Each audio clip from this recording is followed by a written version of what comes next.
Good day to everyone tuning in. My name is Trevor Pereira, and I'm the owner and managing director of the Maritime Standard. Welcome to the 11th edition of the TMS webinar series, COVID-19, a leadership perspective. Our topic today is sustaining green shipping momentum. Before I introduce the panelists, please allow me to thank our sponsors, Abu Dhabi Ports, ADNOC Logistics and Services, and J.N. Bakshi. So let's begin. Joining the panel today is Mr. Ali Shihab, the CEO of Kuwait Oil Tanker Company. He's somebody who needs no introduction. As one of the industry's leading lights, Ali oversees KOTC's fleet operations, marine agency branch, and the LPG filling branch in Kuwait. Welcome to the panel, Ali. I'm sure he'll be joining us in the next few minutes or so. Next is, and please allow me to welcome Captain Muhammad Al-Ali. In his current position as Senior Vice President, Ship Management of ADNOC Logistics and Services, Captain Ali supervises the operations of all LNG, tank and dry bulk fleets, as well as marine personnel. Welcome to the panel, Captain Ali. Up next is Mr. Pavan Sahani, Business Development Director of DNVGL. Pavan is a marine engineer who started his career at sea. He joined DNV in 1995 in Bahrain and has since held senior management positions in Indonesia, Singapore, and now covers the Middle East and Africa, based out of Dubai. Welcome to the panel, Pavan.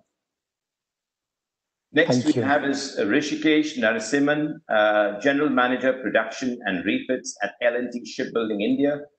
Rishi's background is in shipbuilding, ship operations, third-party surveys of ships, yard designs and productivity improvement, and evaluating and managing technical risk in ship operations. Simply put, one of the region's finest shipbuilders. Welcome to the panel, Rishi. Thank you. Up next is Mr. Romesh David, the CEO of South Asia Gateway Terminals, SAGT. Romesh is an industry veteran, having spent well over 4 decades in shipping, ports, logistics, and the aviation sector. He currently serves as International Vice President of the Chartered Institute of Logistics and Transport, besides, of course, serving on various local and international governing bodies. Welcome to the panel, Ramesh. Thank you. Next is Muhammad Zaitoon, the founder and CEO of Zaitoon Green Shipping. Again, a shipping veteran with a tremendous track record that we know of. He has presided over some of the biggest new building projects of our times. Welcome to the panel, Muhammad. Thank you. And finally, may I please introduce you to my good friend and colleague, the editor of the Maritime Standard and your moderator, Clive Woodbridge. Over to you, Clive. Thank you, Trevor. And just to echo your words, thank you very much to our panelists today. We have a fantastic group with a wide range of experience, from tanker and LNG carrier operators and some experience in container shipping, through to shipbuilding and technology, and on to port operations. So I think when we're discussing the topic today about green shipping and the green blue economy, we can look at this in a holistic framework, because we have executives here with a perspective from a wide range of industry groups. I'd like to echo Trevor as well in thanking our sponsors, Abu Dhabi Ports, ADNOC Logistics and Services, and J.M. Bakshi. Their continued support for these events, enable them to take place, and the webinars have fulfilled a useful function in keeping debate going and keeping people in touch during these difficult times. So we thank them for their support and encouragement.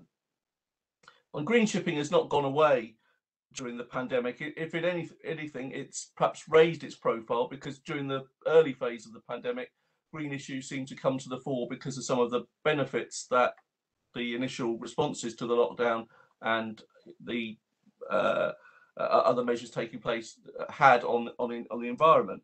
But I think we're now at a sort of, as we're emerging from the first phase of the pandemic, we're now looking at it again and saying, well, what does the transition mean? How can we make it happen despite everything that's gone on in the pandemic, with the impact on finances and on trade? Will this harm the transition? Will it slow it down? Or will some of the things we've learned, some of the technologies we've embraced during the pandemic, actually lead to an acceleration? And as I said before, a lot of shipping companies are struggling financially. So I think the green shipping debate now has to be framed within a new paradigm in terms of the financial and the trade environment. So I'll move on. I'm going to ask each panelist in turn just a short question, which I'm going to invite them to reply to in about 90 seconds, a couple of minutes, and taking up the theme of our webinar today, which is the green shipping. How can we sustain the momentum? I'm going to ask the question, first of all, of Captain Mohammed Al-Ali. What are the most important things you think we should be doing to sustain the momentum towards a green shipping future? I think all the ship owners really need to focus on the way that they are ordering new vessels, designing their vessels, focusing on their operating profile in order to really understand their operations. According to this, they will be able to actually understand what they need to do to make their vessel more efficient and sustaining the new regulations, meeting the new requirement.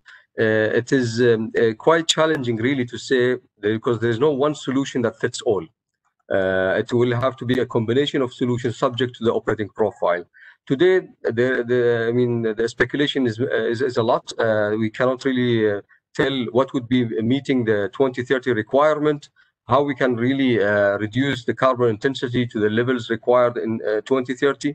But we can do the best to design the vessels that will enable us to retrofit it at a later stage with a minimum capex in order to meet these regulations more effectively. Okay, thank you very much, Captain Ali. Pawan, as one of the leading classification societies, DNVGL has a big environmental program. What do you see as being the main things that the industry can do to sustain the momentum towards a greener shipping future?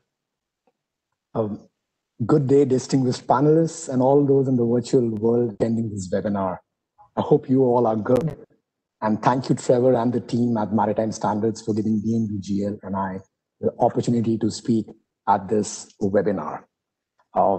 Getting to the question on what Clive has put up is, I think one of the key challenge barriers for keeping this momentum alive is that there is no clear green fuel available today, nor is there a clear technical solution. The high cost for research and development and trying out alternate solutions is also a barrier. Even for LNG as a fuel, the entry barrier with tank costs, etc., is very high, though it has come down substantially in the last few years. Having said that, there are already projects running today to work with ammonia and hydrogen, both of which have been identified as fuels of the future. Biofuel trials have already started on numerous ships and companies. Netherlands is the leading place for testing of biofuels, as the government is supporting this initiative and the price on the fuel premium is low. So in a nutshell, I think a massive scale up of new technologies and fuels is needed. Regulations and incentives are needed to push the shipping world towards this alternative. Thank you very much, Pawan. Rishi, what do you think? I mean, coming at it from a different perspective as a shipbuilder, how do you think we can sustain the momentum towards green future? Thank you, Clive. Thank you, Trevor, and my distinguished panelists. I think you're absolutely right. You know, our perspective is different for two reasons. As an up-and-coming shipyard, we love disruption because, you know, any kind of disruption allows us to enter into an established field. So we are looking very closely at the greening of, you know, the ship running operations, etc. with the new fuels which are coming. I believe there's a huge transition in the kind of energy that we use to see how our designs are going to change.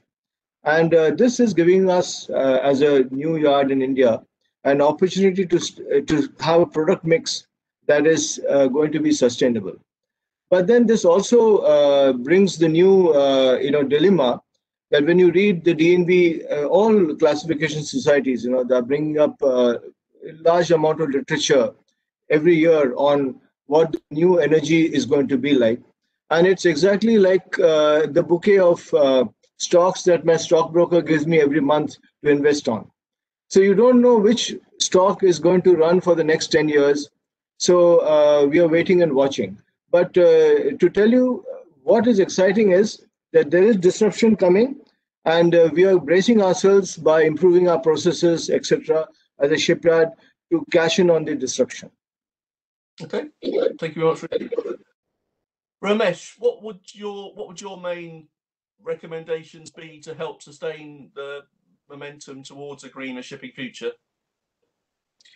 Yeah, thank you, Clive, and hello to everyone.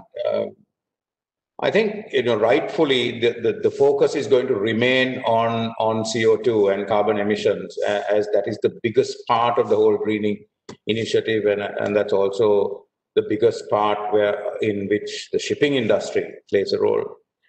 But there are lots of other elements to it as well, in terms of not only in addition to just getting better fuel, more effective emissions. We also have replacement and carbon replenishment and efforts on that side. We also have issues with water, where the industry, whilst the ships don't consume that much. You have a lot of landside infrastructure like terminals who are big users of water. And I think it's a matter of time, although the emphasis now is on ships, it's a matter of time before it extends up and down the chain in terms of both the construction as well as then thereafter the handling at terminals and then downstream further. So I think we will have there will come a time when, with these ambitious targets for 2030, for 2050, where ports, terminals will also have no option but to start tracking what they do, start implementing these greener technologies, start implementing ways and means of actually monitoring and reducing not only their carbon footprint, but their water usage. So I think it will come. The emphasis is still very much on the marine side of things, but I think it's inevitable that it'll move down the chain as well. Thank you. Okay, thank you very much, Ramesh. And Mohammed Zaitoon, welcome to you. From your perspective, with a background in ship owning and ship innovation, how would you recommend the industry keep the momentum going? Thank you, Clive. For me, from my point of view, green means efficiency and profitability. It means that each shipping company, each ship owner, he should have his own vision. And by defining his strategy, by writing carefully each word in the technical specification of his new building, this will help him to cover and ensure that assets whose costing millions and millions of US dollars, it's going to be profitable. What I mean, it is not the word green. Efficiency, and it is a way to operate and manage your assets for 20 years because it is millions of US dollars. It is a way to mitigate the risk, and it is a way to ensure that you are building a strong platform, which you know that there is a requirement is going to come in the next 15, 20 years. So you should not go for ship and get the ship, and after that start doing retrofit after retrofit. So the word green, it is not just everybody saying green. It has to be very precise, defining according to the vision and strategy of the ship owner. Applying technologies, there is no room to apply technology without profitability. So you have to go for what is the best according in terms of fuel, selected type of fuel, in terms of technologies, in terms of the vision, to be in line with the vision of the owner and the shipping company. This is the most important. We are going, it is known to everybody that now the low sulfur rules started from January 2020, and there is gas emission is going to come year after year. So the business model for the shipping company and the ship owner from 1st January 2020 is totally different than the business model of the 70, 80 years back. So the strategy has to be changed. scientific view. Thanks very much. Thank you very much, Mr. Zaitoon. Thank you for your opening remarks. I'll now move on to asking each panelist an individual question, particularly relating to their background or to their company. At the moment, we're still waiting for Ali Shihab to join us. I'll ask him when he does join us. I'll come back and ask him for his views as well. So I'll start with Captain Mohammed Al Ali. Perhaps to start with, you'd like to give a bit of an update on the status of ADNOC L&S's own environmental programs. I know you've got a big initiative within the group to make your fleet more environmentally friendly. Perhaps you'd like to give the panelists and the audience a sort of an update as to where you stand at the moment. Certainly. I mean, we have in ADNOC L&S been spending a lot of time and efforts focusing on environmental initiatives and reducing our emissions. So we have run a very robust program since 8 years ago, and we continuously recording reduction in emissions every year due to this program. So we are focused on the performance of the vessels, and also we are trying to upgrade the vessels, retrofit them with the energy efficiency devices, enhance the performance. Also, in terms of a new build, we are looking into solutions such as dual fuel options that we can add to the vessels to reduce the emissions. We also trying to enhance the efficiency of the marine service and offshore fleet by providing cold ironing solution on the shore side. So this will contribute significantly in terms of reduction in emission for the marine service and the offshore fleet. Many initiatives we are running, and basically we are trying to be very smart when we run these initiatives. They are going to contribute positively to the environment, and they are also going to enhance our competitiveness within the market. Basically, being one of the largest integrated maritime organizations in this region. Okay, thank you very much, Captain Ali. And just a sort of follow up, obviously you have all these various initiatives. And what impact do you think the financial crisis is going to have on the progress towards green future, both for your own company and more generally? I mean, has it changed anything? I think the recent pandemic and the crash of the oil prices at the beginning of this year had a major impact in terms of how people were approaching, for example, the low sulfur cap requirements. They all were focused on fitting scrubbers on the vessels, and since the price differential between the high sulfur and the low sulfur fuel minimized, now there isn't much focus on that solution in particular, and people are actually more looking into a dual fuel solution. And so in fact, I believe the pandemic actually brought the dual fuel solution even sooner than expected, and people focused in that perspective became different. That people were expecting that the dual fuel market will maybe flourish after 2-3 years, but now we see that more interest in the new build is coming towards dual fuel.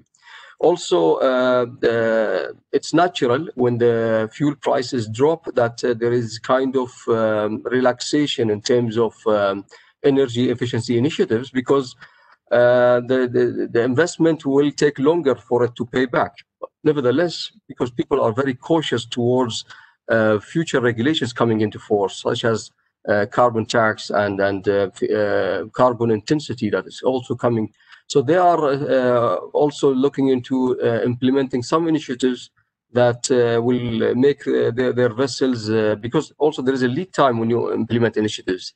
And then for ship owners, when they want to implement any enhancement on the vessels, they have to align it with the time that the vessel is idle in the dry dock, because you don't want to take the vessel idle in other periods of the time, and it will have a commercial impact.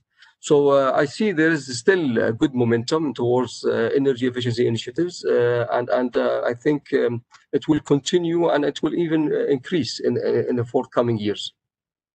Okay, thank you very much, Captain Ali. Pawan, coming to you.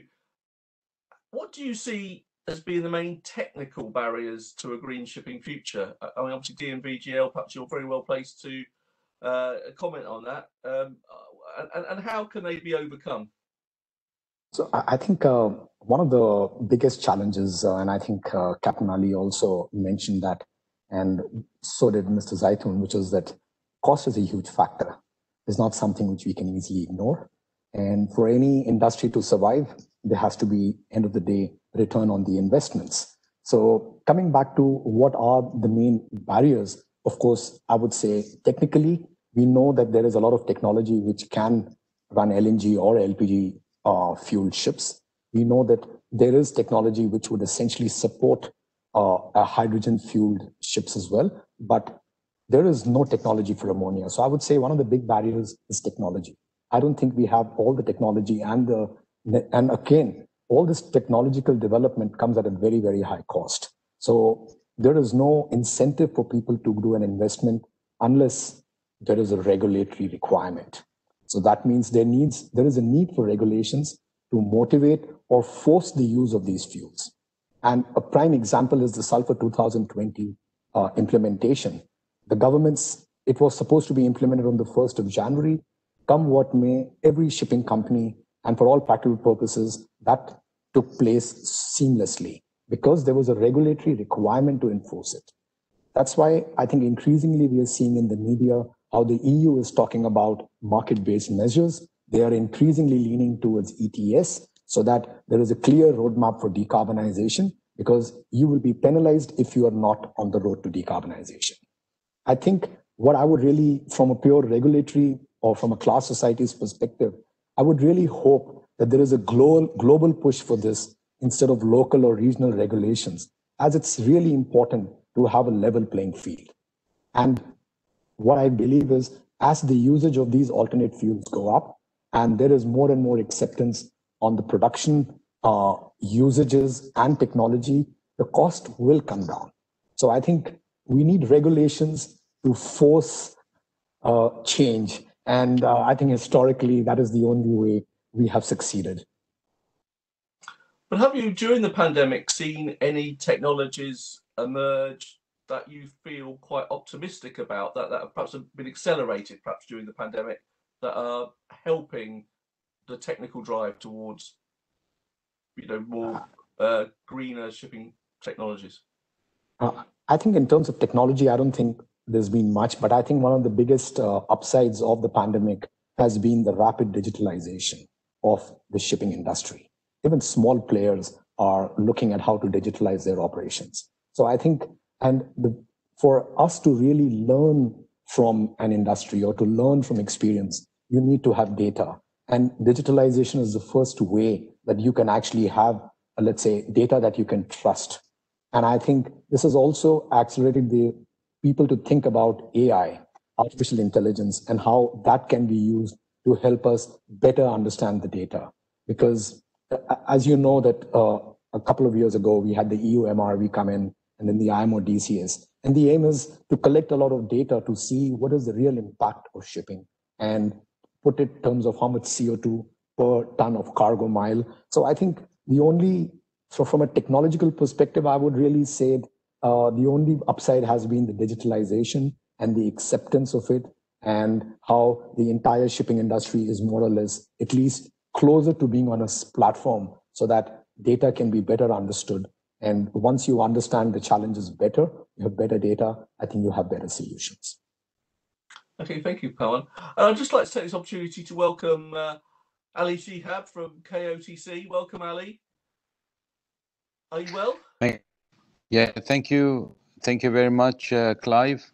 Can you hear me well? Yes, we can hear you well. I'm very sorry. I asked every... Sorry. I'm very sorry to join in late. I was in a long corporate CEO meeting, and I apologize for joining later than I'm supposed to. Well, in the opening session, I asked everybody just to spend a minute or 2 minutes just saying how they thought the green shipping momentum could be sustained. So I'll give you the chance now, Ali, to sort of have a couple of minutes just to say what you think the key things are. Okay. You know, we do a lot of talk, and we bring in a lot of ideas, whether it is on this platform or somewhere else. whether with our colleagues one-to-one or whether to our partners within the industry. And really, through reading, I think the best thing which nailed it is what's on the site of the IMO, and I will read it for you. It's just basically a one sheet. I'll read it quick, and this is my opening and my thought, because it's all reflected here. This was issued on the World Maritime Day, 24th of September 2020, and it is available on the IMO. So the 2020 theme is sustainable shipping for a sustainable planet. The theme for this year, which provides an excellent opportunity to raise awareness of the United Nations Sustainable Development Goals and to showcase the work that the International Maritime Organization and its member states are undertaking to achieve the target. The theme will provide opportunities for leaders from various sectors, including shipping, to both reflect in the work done and the urgent steps they further plan towards a sustainable future. The shipping industry, with the support of the IMO regulatory framework, has already started transition towards this sustainable future. IMO has adopted and will continue to develop measures to cut greenhouse gas emissions, reduce the sulfur content of ships' fuel oil, implement the ballast water treatment management convention, protect the polar regions, reduce marine litter, improve the efficiency of shipping through the electronic exchange of information, meet the challenges of digitalization of shipping, and enhance the participation of women in the maritime community. The COVID-19 pandemic has highlighted the professionalism and sacrifice of the 2 million seafarers who serve the world's merchant fleet. Shipping has continued to transport more than 80% of the world trade, including vital medical supplies, food, and other basic goods that are critical for the COVID-19 response and recovery. But hundreds of seafarers face humanitarian crisis as they have been stranded at sea, unable to get off the ships. They operate with contracts extended by many months. This needs to be addressed urgently through governments designating seafarers as essential workers and ensure safe crew changes can take place. And really, through this note, which I have extracted from the website of the IMO, I cannot write better narrative, which I think I should address through this platform. So this is my thought. Okay, well, thank you very much, Ali, and we'll come back to you later on. Rishi, obviously coming to you from a different perspective as a shipbuilder, what opportunities? I mean, I think we spoke in your opening comments about disruption and so on, and new technologies coming in. How do you see the need for greener shipping creating opportunities for regional shipyards like yourselves, and how are you looking to capitalize on those opportunities? Thank you, Clive, but just allow me to introduce my yard a little bit to give a background to the participants and also the viewers. So L&T started a mega yard in India, in Tamil Nadu, Chennai, sometime around 2007, when the world was looking up. And by the time we had built the yard and started it in 2010, the world was looking down. So, and then, one of the things we realized when we built this yard, it's a very modern yard, and our philosophy of shipbuilding was quite different from most of the others in the sense that we don't have a dry dock. We have a ship lift, which can take up to an Ultramax. And we used Mitsubishi to teach us how to build the ships in a kind of systematic fashion. And when the world economy collapsed, we had to, like all people, we couldn't compete with an international market when you are still a fledgling yard. So we looked inwards and we started to depend a lot on naval ships. And we got a series, fortunately, we got a series of naval ships to be built. We've also built, of course, commercial ships, but right now we are focusing on a lot of naval ships. We've built aluminum crafts, high-speed crafts. We are one of the top. I think we must be somewhere globally also because we get a lot of global tenders too. And we also specialize in offshore petrol vessels. So, so two things. We have got a modern yard. Our philosophy of shipbuilding is quite different from the conventional yards. That is, we take the entire ship up and build it like an automobile. We've got the Japanese people teaching us how to build it. So we build it quite efficiently. So now, when you spoke about what are the advantages that you have in the present situation with green shipping in place, firstly, we are looking for a kind of a long-term order book because our costs are very good. We found out that with new processes, we are able to cut down our costs. And when you build up a green yard, like Mr. Zaitoon had also said, really, green yards mean that you have to have an efficient yard because our main cost is power. And then we have to spend a lot on scrap of steel scrap and power, scrap, and water. And when you talk of environmental safety, you're talking about saving primarily these three things, of course, paints and oils, etc., but that's a small percentage. So we looked at the opportunity of green shipping in two ways. One is to improve our processes through efficient methods and also complying with all the statutory requirements that the government has imposed on us, rather than looking at it as a burden. India has got stringent statutory laws, which we often tend to flout. But in our case, and also because India is now getting more and more a global, getting more globalized, we started to put our statutory laws and stringently make it a green yard. We have improved our processes a lot, which also means our costs are very low. And now we are looking at the green shipping to see a kind of a product which fits our yard sizes, which is hopefully not directly competing with the Chinese yards. Our sizes are not so large as the Chinese yards. And we hope that, we can get in a kind of product which will allow us to build in a series. And that, to some extent, requires us to get back on the paper, look at how the market is going to be. And that's the way we are looking. We feel the green shipping is going to help us, both in our operations and also in the disruptive changes that it's going to bring about in the operation of ships. Okay, thank you very much. Thank you.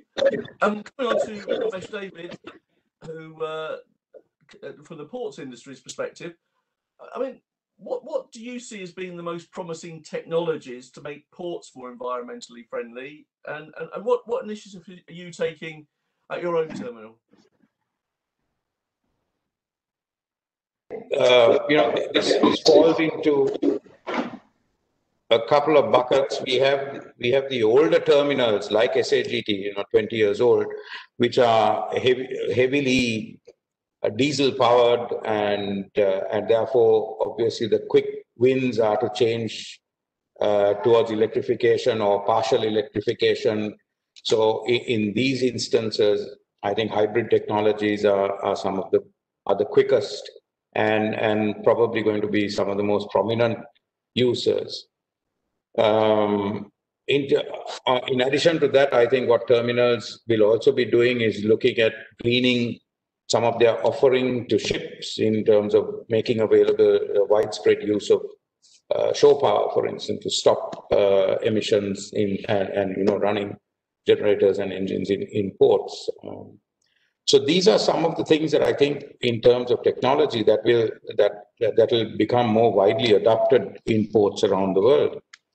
In terms of SAGT, we have a fairly rich pedigree. It started between, it's a joint venture between the P&O Group, what was then the P&O Group, and John Keel's Holdings, which is Sri Lanka's largest listed company. And today, that has moved on to a joint venture between AP Moller and John Keel's Holdings. And all these companies have a rich heritage of being very, very environmentally conscious and socially responsible. So SAGT, we've led from the front in terms of upping the game here in Colombo, and in terms of our sustainability initiatives have also done the same. So over the last 2 years, we've embarked on a fairly ambitious project to actually not only minimize our usage and consumption, but also track it.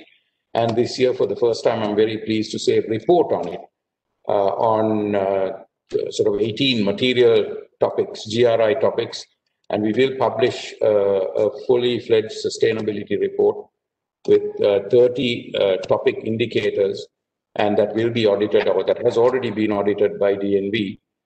So we will become one of the first, certainly the first port in Sri Lanka and in the South Asian region, and one of the very few ports in the world that will actually begin to not only track but also publish data in terms of our carbon footprint, in terms of our energy usage, in terms of our water consumption, in terms of our waste management.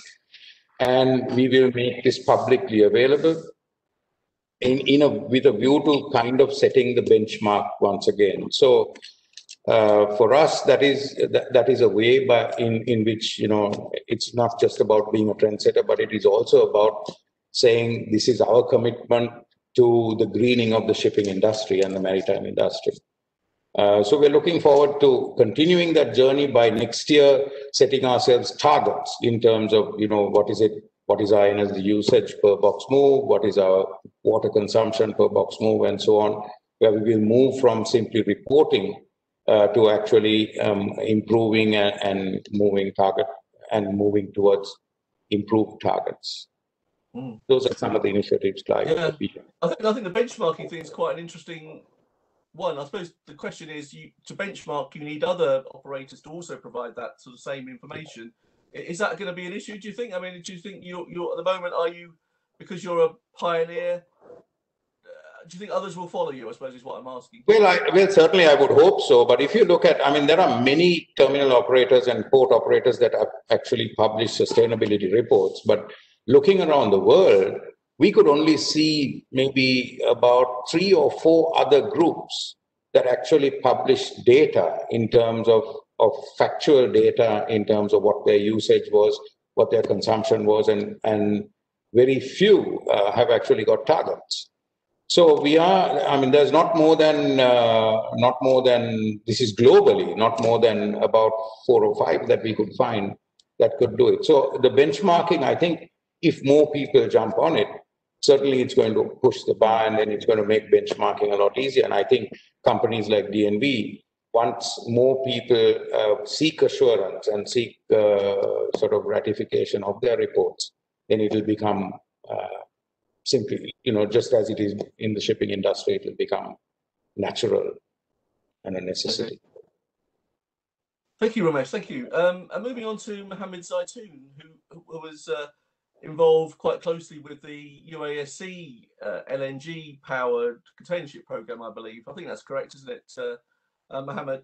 I just wanted to, building on that, looking to the future, what do you think the most innovative design features of green ships will be? I mean, what when we're looking at the ships of the future, what do you think will be the main new technologies on board that will enhance their environmental profile? So we have to define the type of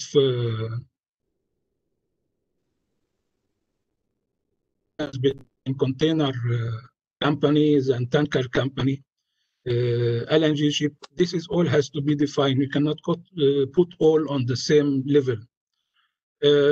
But one common is there is environmental requirements for the next 20 years, next 30 years, which all the ship owners have to apply it. And there is a difference between fulfilling the requirements and proactive approach by the ship owner. So let me talk about example, because if I talk about the other type of ships, it need more time. For the container sector, the most convenient fuel as of now until the next 15 years is the LNG. Of course, there is a small, there is some research going on and some trials on hydrogen, on ammonia. And I'm actually personally with my team, and we have received the fund. We are working on small-scale hydrogen ship. We are working on this.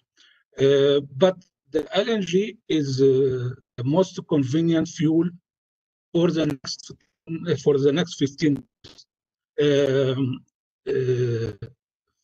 From the economics, if you see the LNG price 3-4 years back and compare it to now, it is the only fuel which the price is going down and down.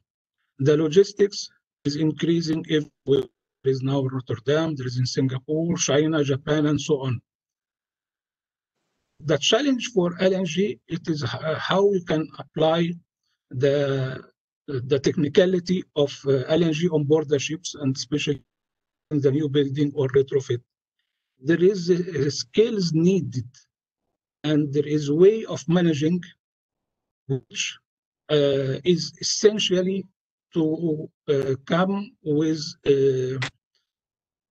good result of implementing the LNG. Because as my good friend from DNV said, it is high cost, yes, but there is a way to manage, there is a way to apply, there is a way to implement it, and it needs different skills. And if you go flashback to my beginning of discussion or to speak, I said the business model has been changed. So managing the technology or the fuel which are decided to take it on board the ship needs different plan, different management skills, different approach. Otherwise, the price will be out of your hand. To answer precisely your question, the LNG, particularly for the container and also for other segment of type of ships, I can see it is the most convenient subject. You have your own, you know how to implement it, how to operate it, and how to manage. It is all integrated in one.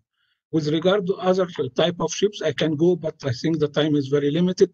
But this is my just to answer you your questions precisely.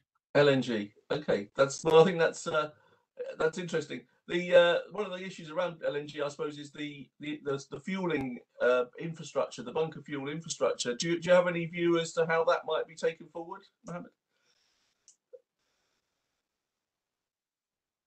I mean, do you see that the limited availability of LNG bunkering facilities could be an issue for LNG retrofits? No, I cannot see the logistics. There is an issue. As I said, it is in the number of logistics that are increasing. Rotterdam available, Singapore available, China available, Japan available. I know in the Middle East also is going to be available. There is no issue at all for the logistics. There is now ships at sea like CMA, they have their own 18,000 cubic meter tank. So the ships already delivered, so definitely they are getting logistic and bunker supply. Today, there is no issue at all for the logistic, bunker logistics, and the number of availability is going to increase and increase. So this means that this is helping the LNG as a fuel. Again, I'm talking only due to the time limitation for the container, but I can go if time permits for the other type of ships. Okay, well, perhaps we'll come back to that. Ali Shihab, you've obviously made your opening remarks, but I just wanted to sort of come, obviously KOTC, you have a new building program underway, or I'm not really sure exactly what the status is. Perhaps you want to tell the audience a little bit about KOT's new building plans and how environmental technology will feature within those plans. Well, our new building plans, we had 8 vessels for new building projects. It was announced a few years ago, and those 8 vessels are 3 very large gas carriers, VLGC, already been built and delivered. Started from December last year and early this year. So these 3 vessels were built at HHI and we received them. Also, we had 4 MR tankers that also were built in Korea, Hyundai Mipo. All these vessels have been received. And we have 1 vessel under construction, VLCC, presently ongoing in China at Bohai Shipyard. Now, our utmost target is really to reach and comply with the IMO regulatory mandates, as well as the requirements of the oil majors and the industry, and work on more of as much as we can with a proven technology for the future. I.e., so we always set the spirit on trying to meet the requirement present and whatever that can help us towards the future if there is anything in the pipeline. Nevertheless, that is what the industry can provide, i.e. today, if you go to the shipbuilders, their standard vessels, or what is a proven and available technology that has a good track record in any respect of that can serve the green initiatives and the sustainable development goals. In that respect, what you would find is that you have the minimum. Unfortunately, you have to always go beyond your limits, and you have to take the risk. I.e., if you wish to reduce your greenhouse gases from your vessel, you have to work beyond what the shipyards can provide as a standard, which means at the end of the day, it is an extra cost. And then for that extra cost, you have to, prove that it is cost effective, financially sound, as well as, to have also convince your board of directors that this is the way forward. And it's very challenging, especially at, present times with the, pre-COVID, the shipping was not doing very well. In COVID, I won't say post-COVID, because we have not yet finished from COVID. You are also meeting a lot of challenges. Now, what we are also seeing is that there isn't really much of a fund that has been injected into the R&Ds. Wherever you will go, and especially with the slowing economy and with the COVID-19, with the reduction in budgets, etc., we can see that this is quite a big challenge, really. Although at the shipping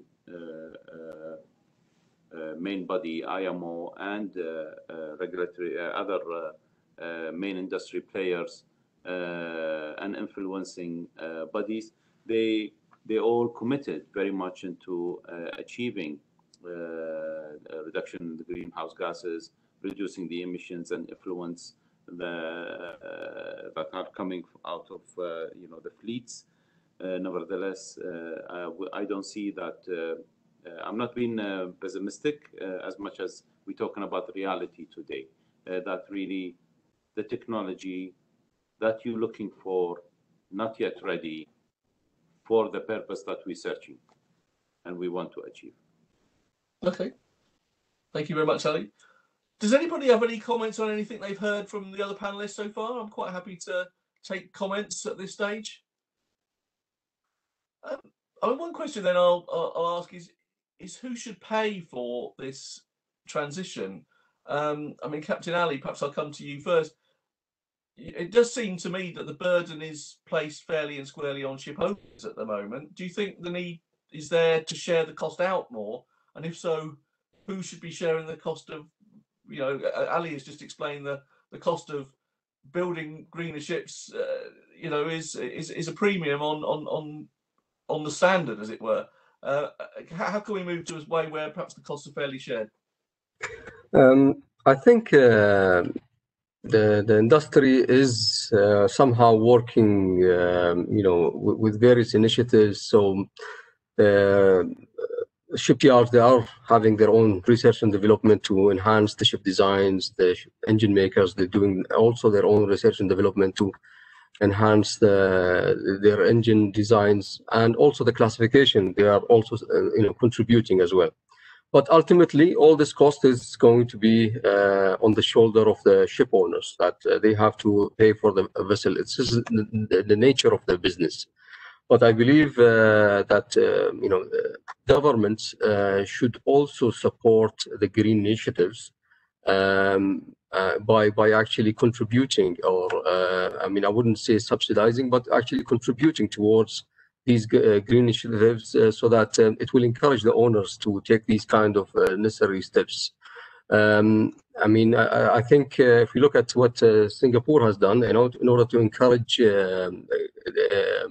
actually developing the infrastructure for the LNG and as a fuel, they have actually provided an incentive for the LNG fuel suppliers, so that they can actually start up this business, while there is big speculation in terms of the demand and the feasibility of this business going forward. And this is what I believe, that we are lacking today is the proper support from the governments in order to support the ship owners and move towards this green initiatives. And maybe with better collaboration as well in the industry, because if you are trying to explore a new technology, explore a new initiative, you need also some collaboration, so that the responsibility doesn't fall all into the ship owner itself to take the full risk and try to actually invest into this initiative. For instance, if you are trying to explore into the renewables, and this is one of the most challenging initiatives, because the payback will be very long, and also these initiatives, it could have a very promising future, but if we don't really pay attention and collaborate in order to explore and enhance these initiatives to bring the cost down, it will not have a future. So, it's very important for all the stakeholders in terms of the makers of the equipment and the ship owners to actually work together in order to actually take forward some of these pilot projects and make these green initiatives a reality, hopefully, in the future. Okay, thank you very much, Captain Ali. Pawan, what role does class have in bringing stakeholders together? Clive, I just want to add some, really what Captain Mohammed just touched on. Obviously, it's the same narrative that we all sharing. But reading in some of the shipping news not long ago, building a VLCC has reached a 30 years low. 1985 or 86, that price is today. For a shipbuilder to invest in his R&D, I think they just stopped thinking, what momentum on the good days. That's where I really salute what United Arab Shipping have done before, and Mr. Zaytoun, that it's basically we're having that momentum. I think what one of the best I have read, what is of the best initiatives that I have seen, in shipping is what United Arab Shipping under the time of Mr. Zaytoun and his team, and what the results that those container ships have achieved.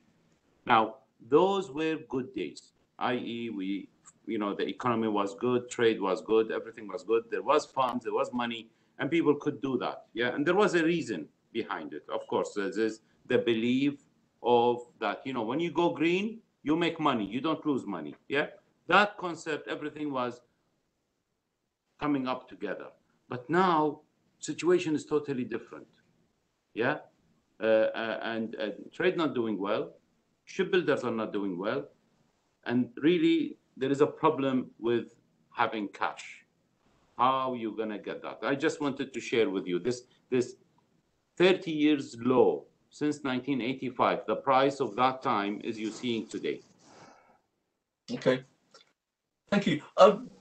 We're coming up to the halfway point, so I'll just briefly, Pawan, what do you see as the role of classification in perhaps getting the stakeholders together to work? Captain Ali pointed out the need for stakeholders to collaborate.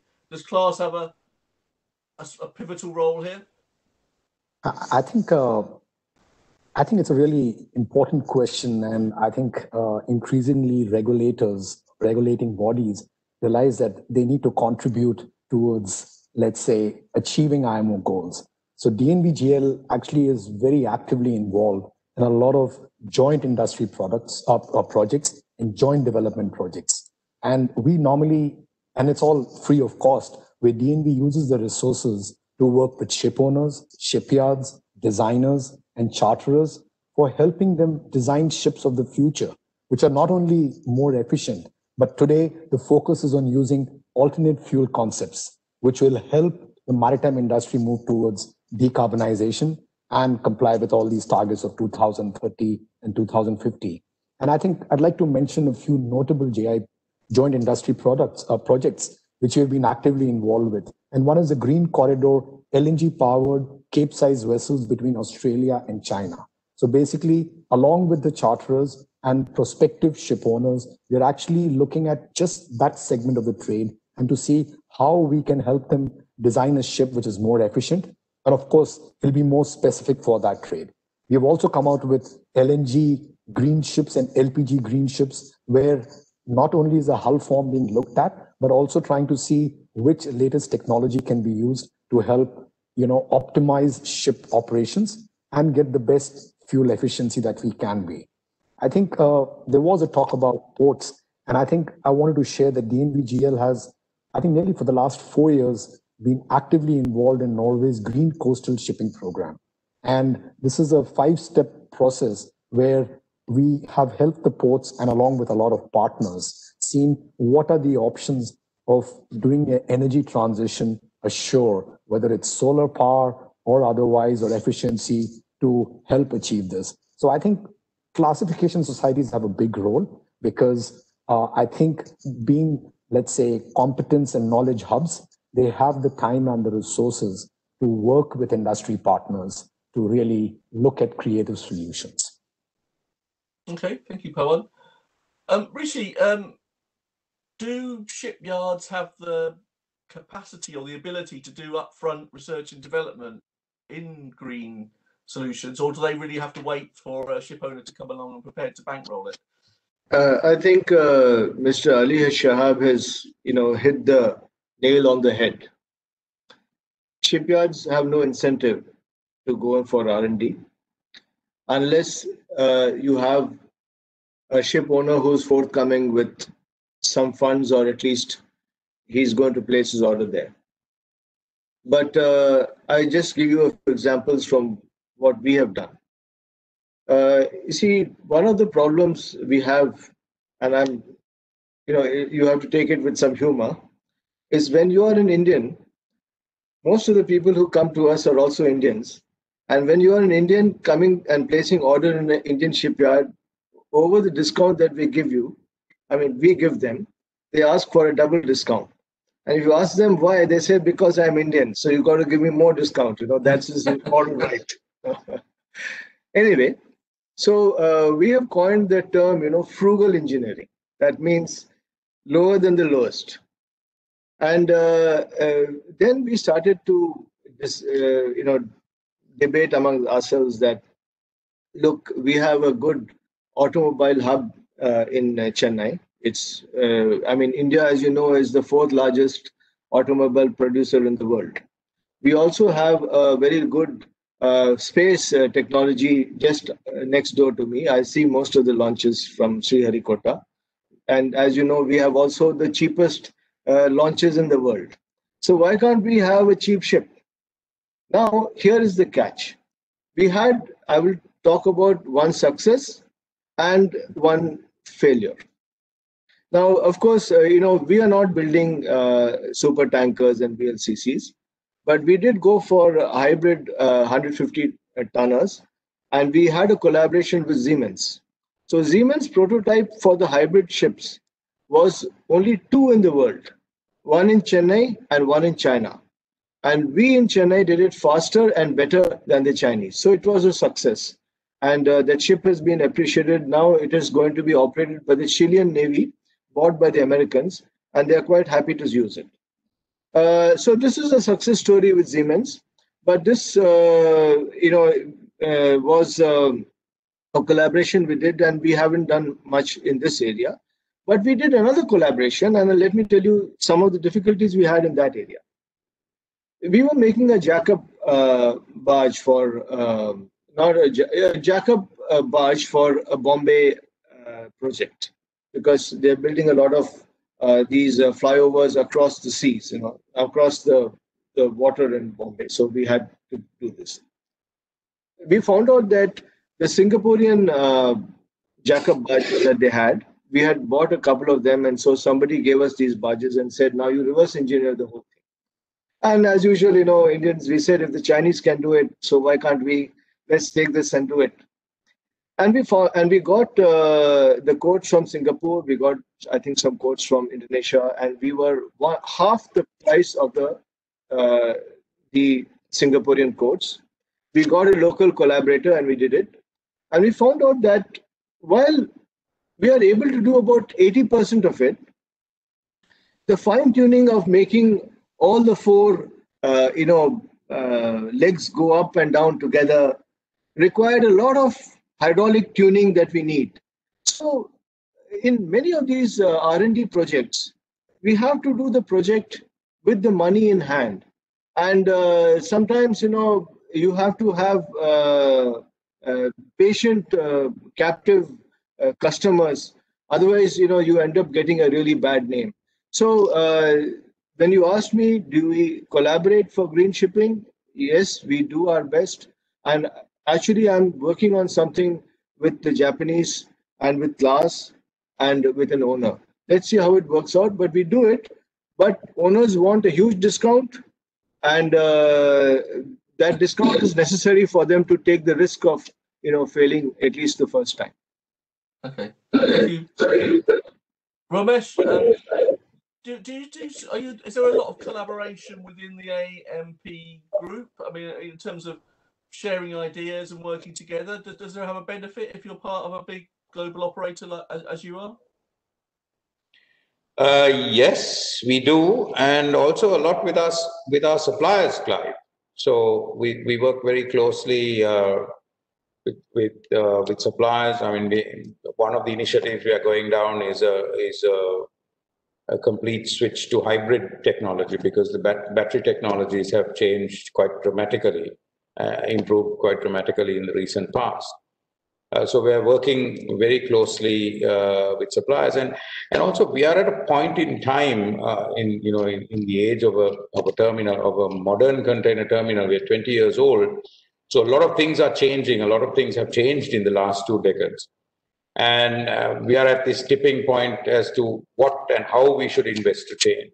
So there is, there are some hard constraints around what we can change as well. So yes, it is a big advantage being part of having the ability to feed off the knowledge of a company like APMT, and also in a local sense working with the other side, the other shareholder here, who's a very large public company and also very far advanced in a lot of their sustainability practices. Okay, thanks very much. Ali, you had a quick comment to come back for, and then I'll come to Mohammed Zaitoon, and then we'll break for our sort of commercial break. Yes. The trade war at the moment, and hearing the U.S. elections narrative, and if people who are following the news, I'm sure that you're all following the news. I think the last 2 weeks has been very, there was missiles coming out in words. I mean, I don't mean missiles and actual missiles, but as a reaction from the U.S. Election and for whatever narrative they're using.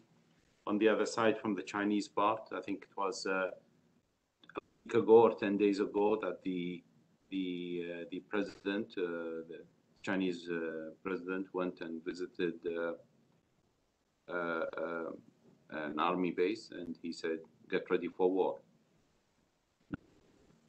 That situation, if you take it back a few months ago, or let's say last year, that trade war and somehow restrictions that were happening on the financing side. So ship owners, or let's say investors, had access into the financing from the Chinese banks. That all changed, and it's all evaporated. So this more difficult for the ship builders, more difficult for the equipment makers and all the support services, yeah. And obviously, who was working very hard, and I'm talking here on examples that I'm very aware of, who were working hard during 2019, early, middle, was the end, and they already committed somehow or one way or another with the Chinese banks financing, have all of a sudden the doors closed in their face. But what happened, it shifted into somewhere else, obviously, and they got better offers from other banks. But this does not help the industry. This makes it more difficult for the industry to go green. Shipbuilders, equipment makers, research bodies, they need business to continue in order for them to continue researching and continue to bring some new products that can achieve the ultimate goal. That's what I wanted to share with you. Okay, thank you very much. Mohammed Zaitoon, the cost of, one of the things where you talked about LNG, do you feel the retrofit option is cost effective at the moment? Do you feel that perhaps it's too expensive to retrofit existing ships, or do you think this is coming more into the picture? There is two ways of retrofit. If you prepare your ship, the construction, the new building construction, for retrofit later stage, there is one way. The other way to do retrofit for existing ship, existing engine, and so on. The second option is very difficult to apply it, and it's extremely expensive, and I don't think so could be possible, especially I'm talking about the big container ships.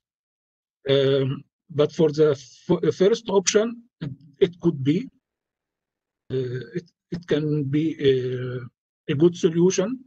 Again, it depends on how we are managing the way of implementation, because it is not easy project or simple project. There is a lot of challenges which you have to be careful, and you have to take the lead and the upper hand among all the partners, whether manufacturers of engine, tank, have to lead them, and you have to form a strong team in order to implement efficiently, safely, and economically as well.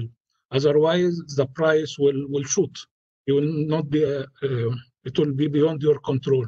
So again and again, the skills and the vision, the mindset is totally different than before. You can, it is not just saying, it's not just talking. I don't want to say there are many foggy talks should be reality and based on principle.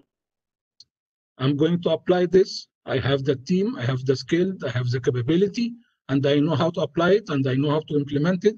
I know how to manage and how to operate it, and how to make money out of it. It's not just as we are reading in those many things.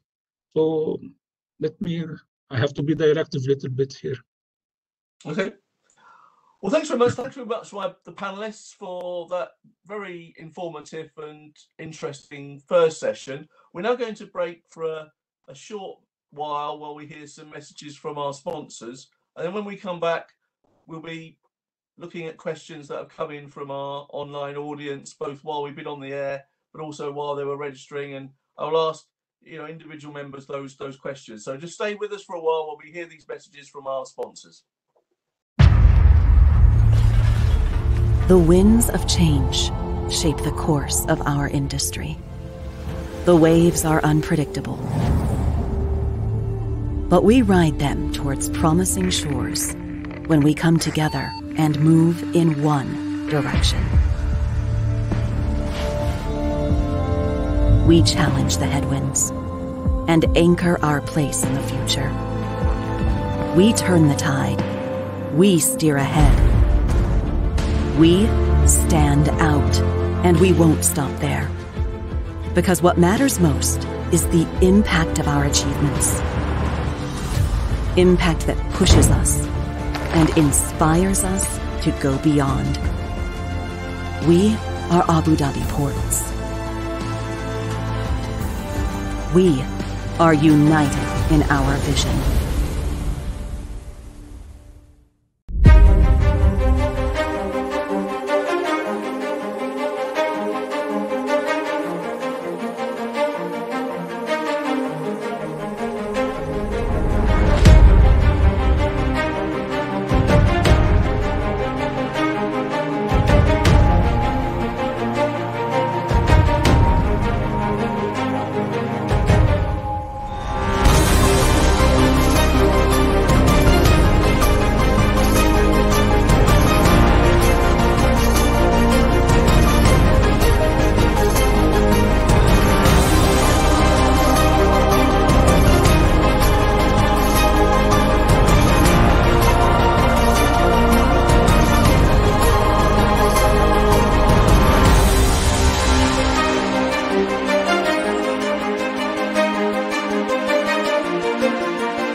thank you and welcome back to the second half of today's webinar, where we field some questions from our audience members that have been coming in while we've been on air and also in advance.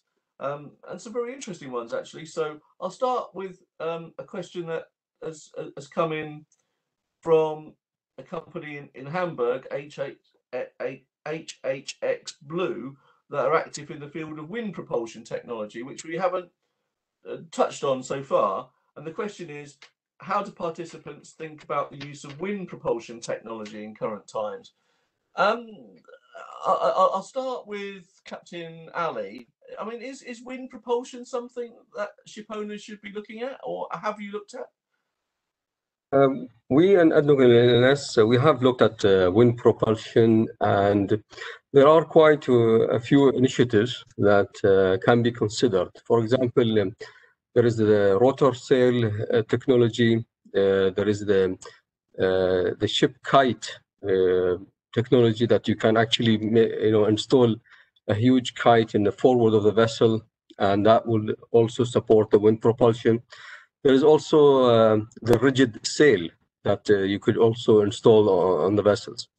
We looked into all of these solutions, and one of the main challenges with this is that the investment is quite high, and there isn't also a proven record. Also depends on your trading pattern. The wind will be always in your favor when you are actually sailing. Currently, we are looking into the rigid sail. That we are combining it with the solar panels. So you have the sail and the panels. Of course, when you have the solar panel on a vertical side, it will reduce also the power absorption for these panels. So that's an issue that you have to consider. But we are trying to collaborate with a few equipment makers and classification in order to really run a pilot project with this kind of technology. And we see how it will really be effective in the next few years.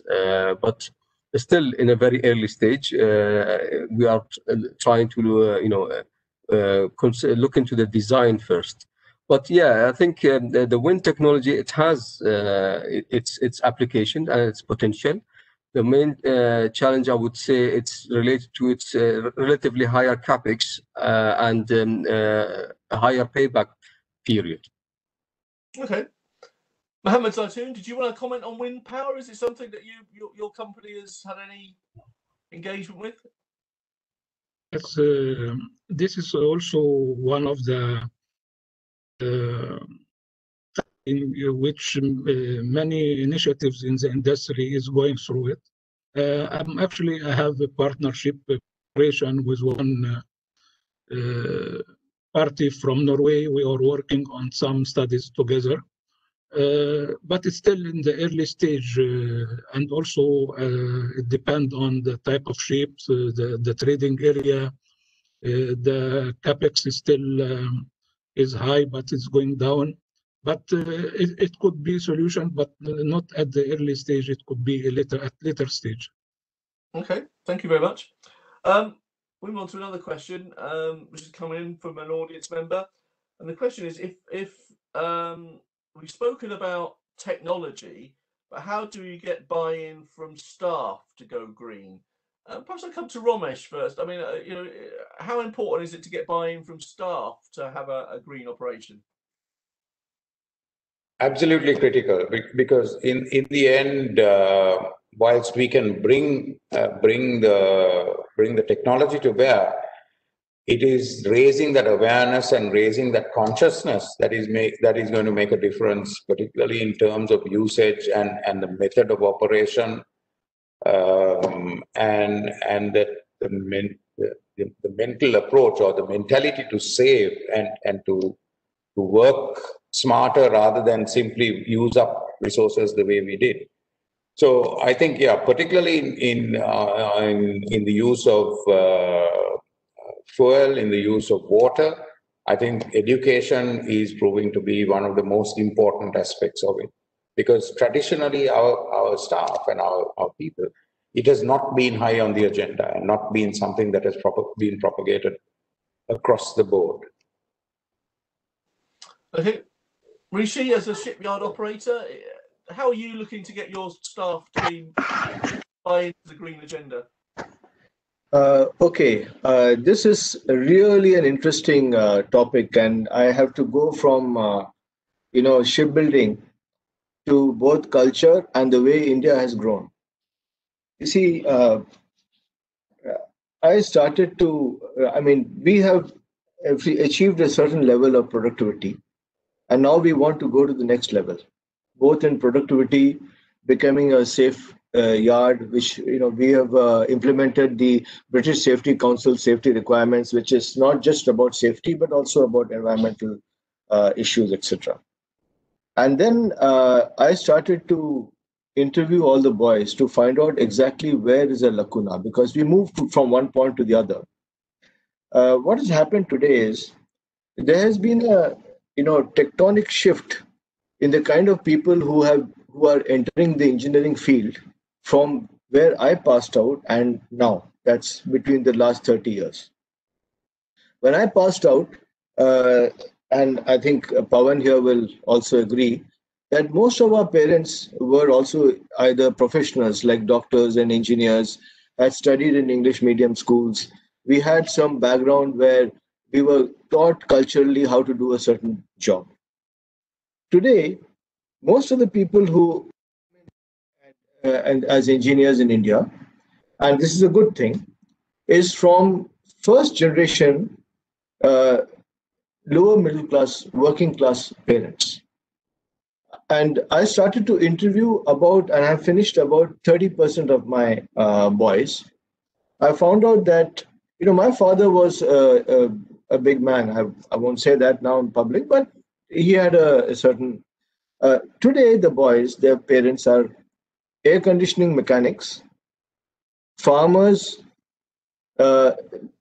downright labor class, and first generation engineers, etc.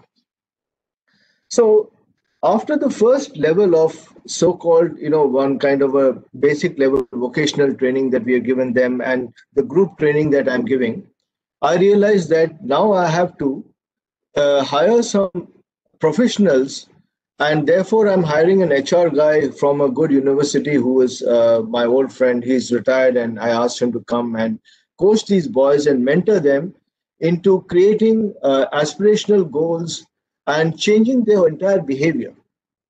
So you asked me what should we do. I think the core method of bringing in behavioral change in the way we look at how we work has to be brought about quite differently in India, because their backgrounds itself don't support it, and we have to change that thinking. I don't know if I've answered your question, but this is a real life experience we are having. Okay, good. I think you answered it quite well. I have a question here from Prashant Kulkarni, and I'll put it to Ali Shihab to start with. If the cost of green were to go down drastically, would ship owners be more open to going green earlier than IMO deadlines? I suppose the question is, is this all would they still be regulatory driven, or would a lower cost green transition motivate them to embrace these technologies earlier, or try and achieve certain targets earlier? So I'll give you some examples. Going digital, and having ship-shore connectivity enhanced. So we have researched into the VSAT technology, and this goes back into end of the 90s. And then we did the projects in 2004. What's available for commercial shipping, not for passenger, but for commercial shipping, we had an issue. So there wasn't really much of service providers, reliable service providers, and also equipment makers. And the available technology at that time for tankers was broadband. Yeah. And then we made the basic infrastructure for the broadband. And then when VSAT became more available and commercially viable, we shifted into the VSAT, and that's where we today are, benefiting of this virtual meetings like what we have here on this platform, i.e. office and audience through the Maritime Standard.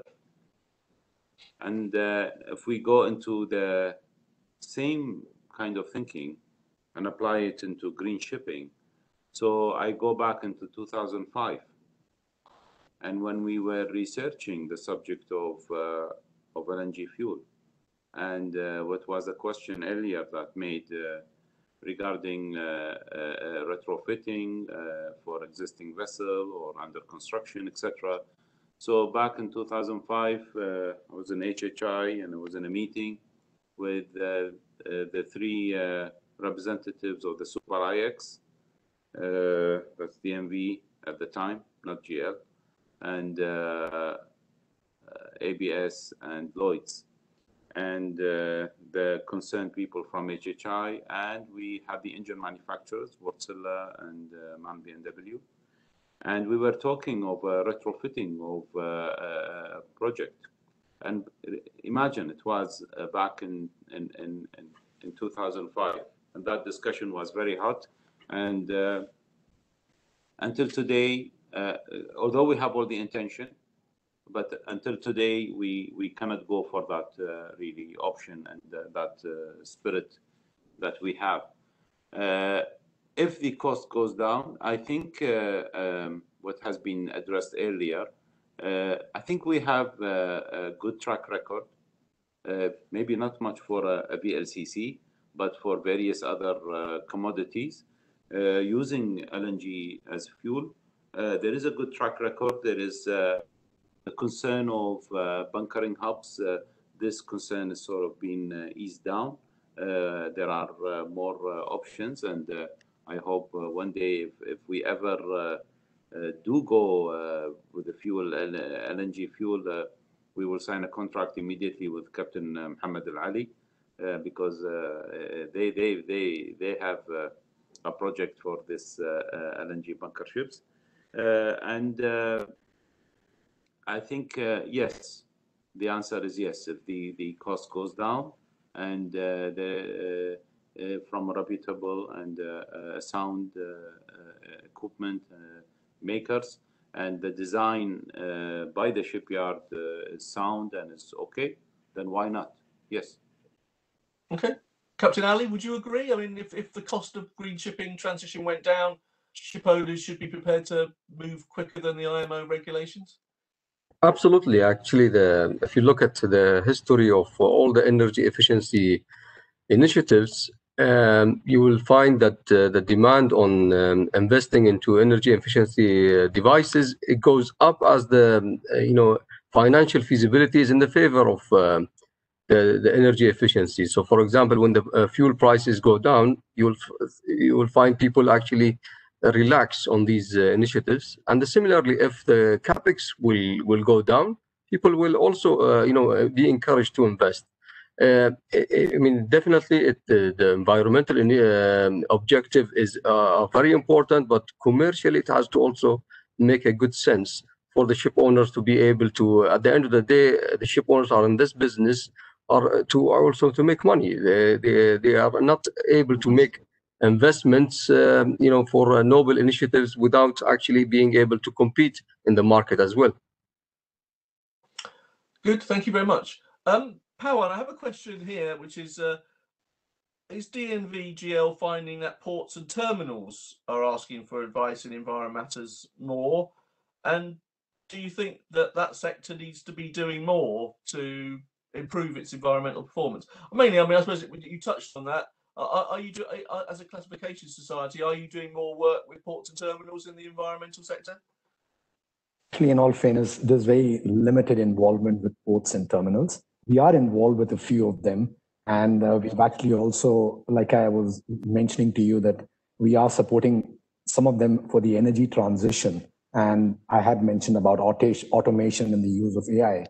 I think as part of an energy transition outlook, which was just recently published, we actually published a report along with Euroelectric on ports, Green Gateways to Europe, which outlines 10 transitions for decarbonizations. So we have written a few papers. We have also trying to work with, I would say, ports who are interested in going ahead. But I think one of the biggest drivers for ports is also the climate change activities and how local governments themselves are looking at decarbonization ways. From a pure certification perspective, we do the ISO 14000 environmental standard certification for ports and terminals. And I think we are also verifying sustainability reports, such as that pointed out by Ramesh a short while ago. Okay, thank you. Ramesh, David, are you finding that, this is a question from, I don't have the identity of the person who submitted this question, but are ship owners putting pressure on terminals to become more green in order to keep their business? I mean, are you seeing pressure from your end users to demonstrate green credentials? Not yet, Clive. We're not. Hopefully, what we're doing is a little bit ahead of the curve, because I think it is going to be inevitable.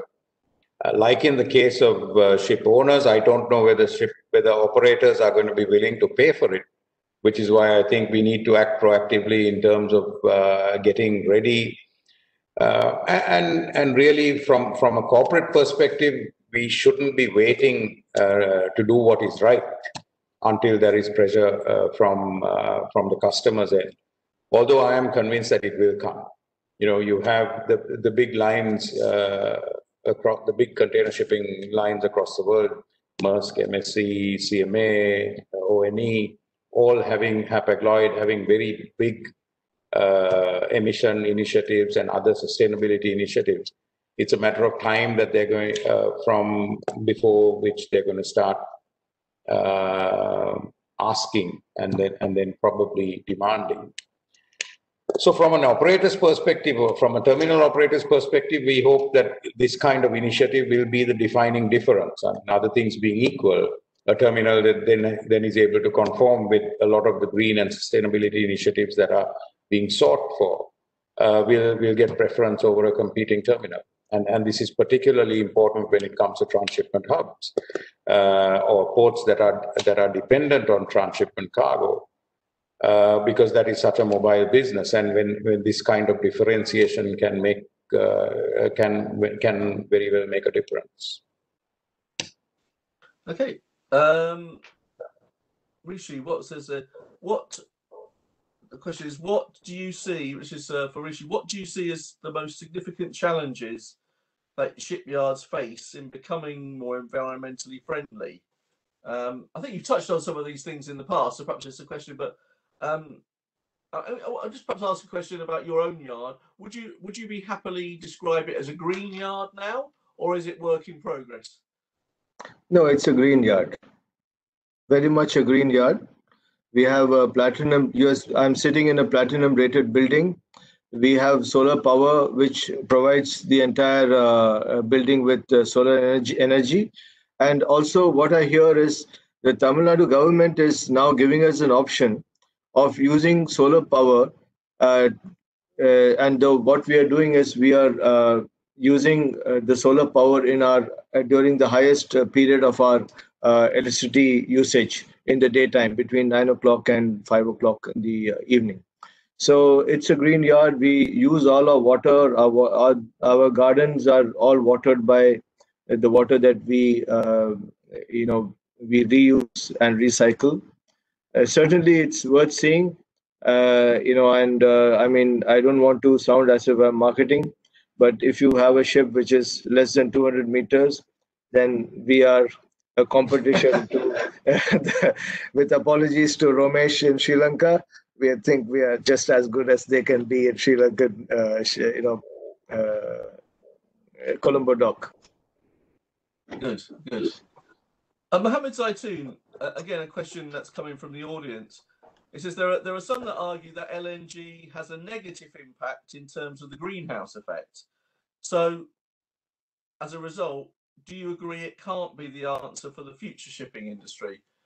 I guess you take a different view, but the idea, does LNG in terms of greenhouse gas effect, is it going to be the final solution, or is it just a step on the way towards you know, a different approach that's not available as yet? I came across this this concern, let me say, and I was reading that in the news a few months back they were talking about the methane emission. But according to the, let me copy and say what has been said by the expert, according to the IMO and about the gas emission and the two engine manufacturers. As of now, the LNG is the most cleaner fuel. And for this methane, the CH4, the two engine manufacturer, mainly MAN Diesel and WinGD, they are working on it very hard, and I can see now there is they have reached to almost 1 gram per kilowatt hour. So I have read this subject a few months back, but I don't think so there is negativity. We have the LNG as of today is the most clean fuel for the industry. Okay, thanks very much. I don't know if anybody else has any comments on that question. It seems to be sort of quite a key one. Mohammed, Captain Al-Ali? I think maybe the question is referring possibly to the methane slip, and I believe the engine manufacturers, they are working continuously on reducing this effect of the methane slip, which is, we can see that WinGD has just released a new version of their engine, WinGD 2.0, which is basically reducing the methane slip that they had to almost a half. So we see that there is a continuous improvement towards this. LNG as a fossil fuel, yes, it's considered to be one of the cleanest type of energy, but still you have emissions issues that you have to face, and it will not meet by itself all the future regulation required.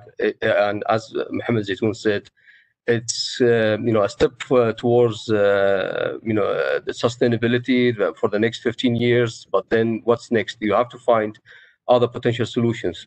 But the good news about the LNG that it will be also required to manufacture all the future biofuel and the synthetic LNG fuel, that it's going to have the answer hopefully in the future when it comes to reduction in emissions, and even possibly achieving very low emissions that it's going to be required in 2030 and 2050. Okay, thanks very much. Ali Shihab, that was a question. It's a very big question, so I don't know. Is green shipping sustainable? I suppose we've touched on this point. I mean, does it make economic sense to go green? I suppose is the bottom line here. But how can we? I have a small comment to make here, which about greening of the entire environment. Actually, COVID has really helped us, because this last few months, in at least where I'm staying, nobody could go out. Our beaches got cleaned on its own. We had to really, the corporations got really tough. So I'm pretty sure that our panelists will also agree that if COVID has done something, that has made our complete world a little cleaner, at least for the last 3 or 4 months.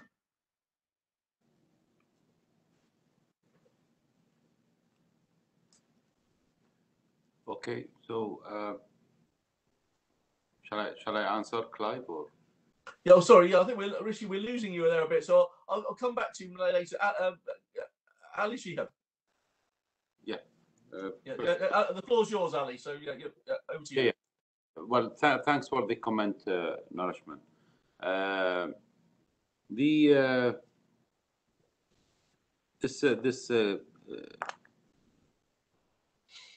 For the LNG fuel, yes, it achieves the purpose for this transition period. And yes, there are other energy, let's say, energy improvement solutions. But there is also something that, as a quick win, we've talked about many times in the past, is about slow steaming. Slow steaming can achieve a big chunk of the target that we have, planned, to achieve.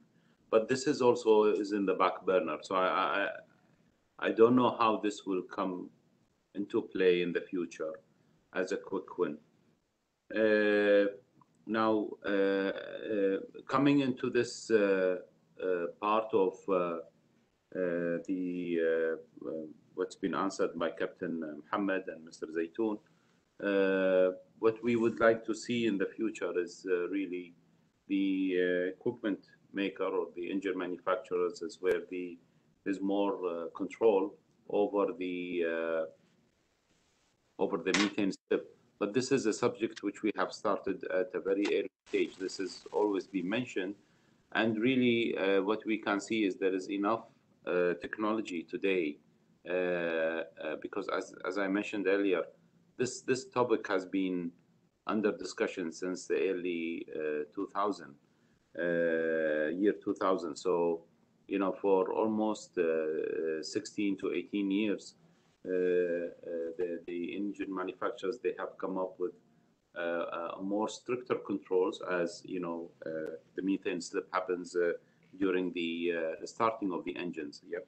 And at that time where you do the starting and a bit of the methane goes up, and the methane is a major contributor into the ozone depletion, and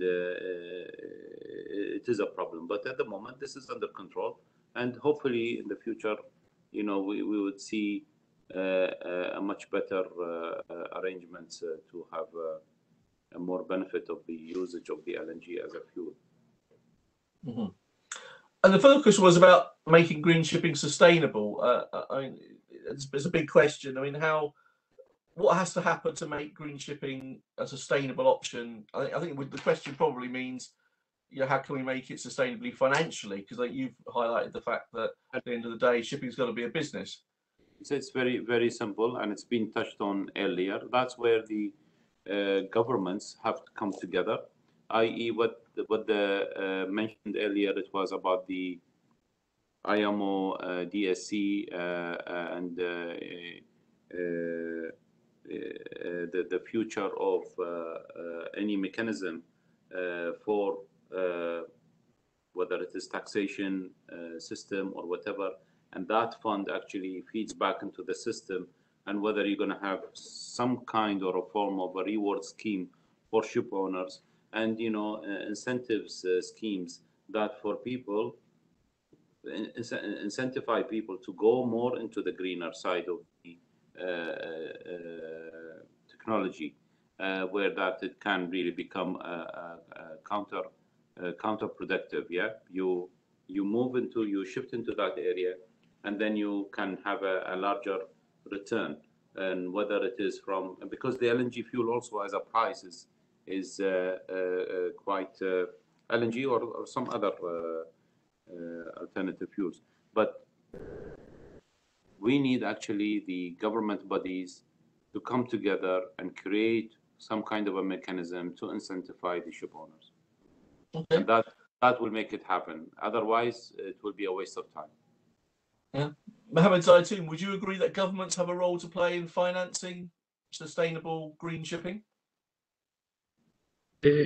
Yes, I agree, but I would like, if you allow me for 2 minutes, I want to talk about sustainability of green shipping or the green technology. So please give me a bit of time, please. No problem. It is a vision, and it is a strategy which has to be decided by the company, by the management, by the shareholders. And the mindset of this entity should be under one common mindset, under one common vision. As I said in the beginning of our nice discussion today, Green, it means efficiency, it means come to profitability. It is not just applying technology and go to the media, I'm applying X or Y, Z, as we are reading many things going on in the media nowadays. The vision has to be agreed by every member in this entity, in this company. And let me end. Definitely, there will be challenges in the cost, but you have to do your vision and economics and study what I'm going to spend today and what I'm going to get it tomorrow, and how I'm going to sustain, and how I'm going to be in better competitor position with compared to my competitor. I have to be proactive, because it is no way that the IMO is going to change his plan. This is almost done, finished. It means we have to be proactive, we have to take action.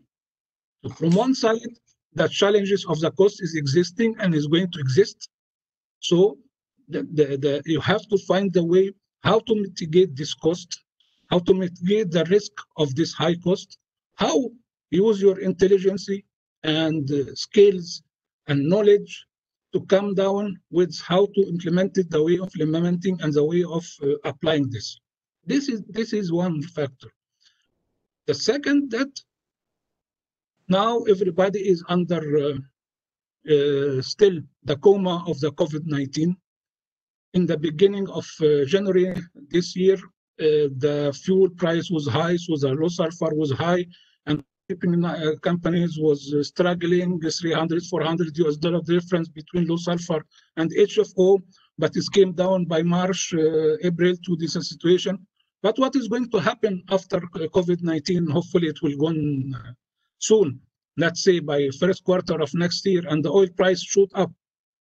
The ship owner will come back and struggling. So you have to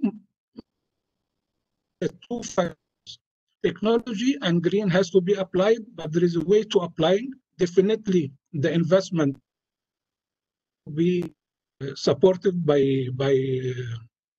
shareholders, by governments, by any institute here, because in order to achieve the target.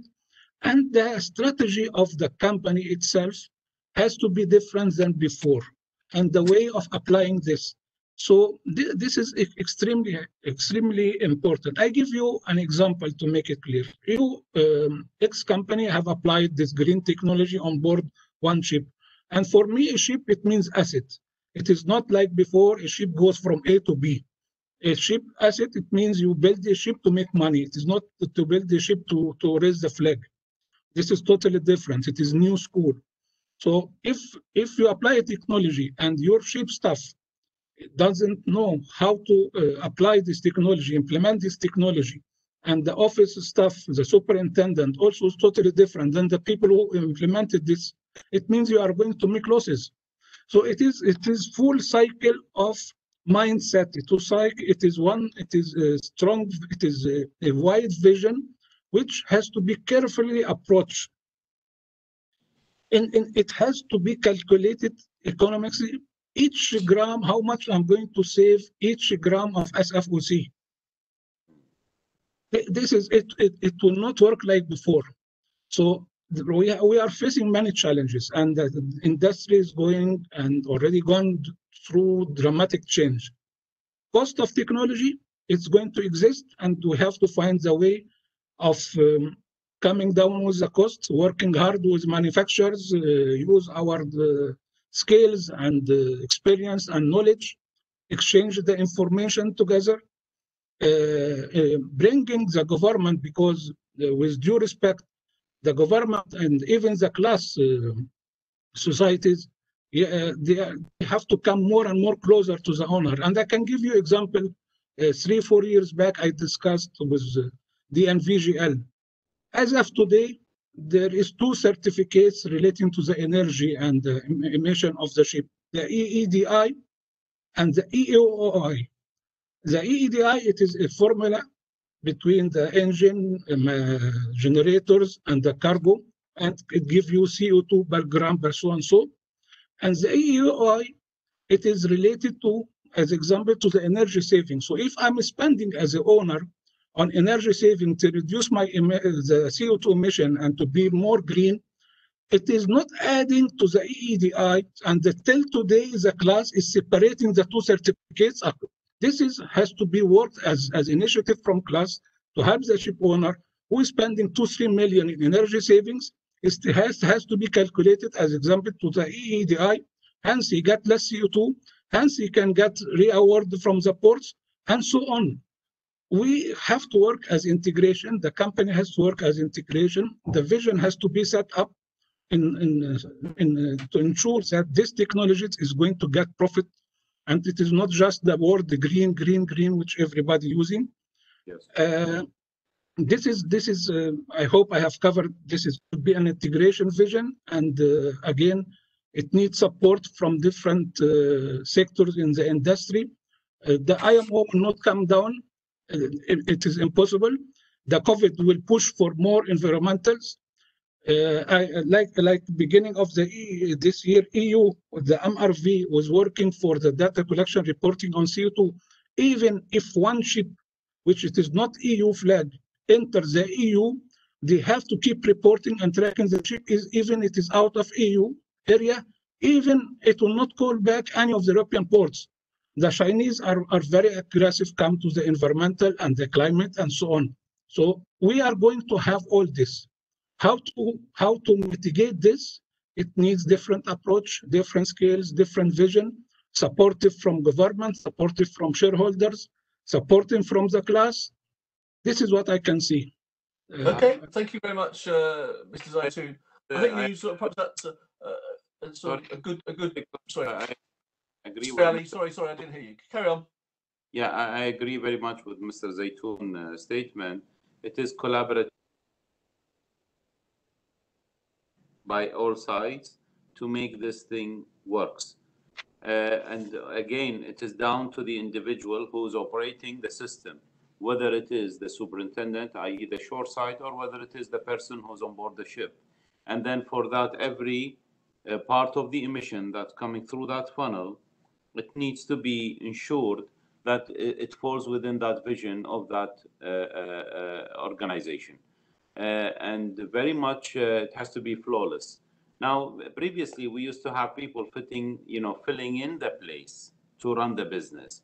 Nowadays you can't have that. You have to fill in the place with the right mind. You need that right mind to think with you and to ensure not to jeopardize the business of the organization or the asset. I.e., if you do not follow your job correctly, at the end of the day, you're going to lose a business opportunity. You're going to be fined. You're going to be blacklisted. You're going to have, reputation damage. Okay, thank you very much. All of that, I think we're nearly at the end of this webinar, so I'm going to give all the speakers a chance to have a final comment. I'll start with Romesh. I believe you may have to go fairly sharp in the next sort of 10 minutes or so. So my question really is, we've heard a lot about the move to green shipping and the impact of finance and other issues and the need for greater collaboration. I mean, how optimistic are you that shipping and ports can rise to the green shipping challenge over the next few years and fulfill their obligations to the planet, as it were? Are you an optimist, or are you? I think I'm an optimist. Yes, I am an optimist, Clive, and particularly I think we, as a fairly, shall I say, dubious upside of the onset of the pandemic in April and May, all of us around the planet really caught a glimpse of what it could be like with a drastic reduction in the emissions. In terms of the air quality, the water quality, how lakes and rivers changed, how skies changed, and night skies, day skies changed. So, if nothing else, I think what was purely surmise all these years became a stark reality. We actually saw the impact of what it would do and what a reversal would mean in terms of what the planet would feel like. So I think, as I mean, probably hanged for using the word, but as a major group of polluters, in terms of particularly on the emission side, I think the industry proved in 2020 with the onset of IMO 2020 and the sulfur cap, that if or when it is required to do so, it will act. And I agree with several of my fellow panelists that at some point in time, legislation or the forecast of legislation needs to become very much like it was in 2020. So, and I think the realization is great. I think we've seen leading companies across the entire spectrum of the industry going out there and making pledges and making, putting it out there as to what their aspirations and what their targets are. And I think that will create the momentum to make sure that this happens, because I really don't think it's an option. So I am an optimist, yes. Good. Well, thank you very much, and thank you very much for taking part today. And if you have to leave us in the next few minutes, best wishes, and we'll see you again another time. Thank you, Clive. Thank you very much. Pawan, are you optimistic about the ability of shipping and ports to meet the green challenge? Yes, actually, I think I'm very optimistic. And before I actually close off, I think I would like to add a small comment to Mr. Zaitoun's comment about EOI. And in the MEPC 76, which will happen in November, there is something called enhanced SEEMP, and these factors will be taken into account. So in a way, I just wanted to answer him that there is a positive step happening there. In terms of implementation of green shipping, I think we all are familiar with the Poseidon principles of banking, which is supporting environmental, financing. But what has been, I think, increasingly forgotten about by everyone is the fact that we also have something called a Sea Cargo Charter. And a lot of charterers, which includes Total, Equinor, Trafigura, Cargill, they're actually talking about establishing a framework for climate alignment of ship chartering activities.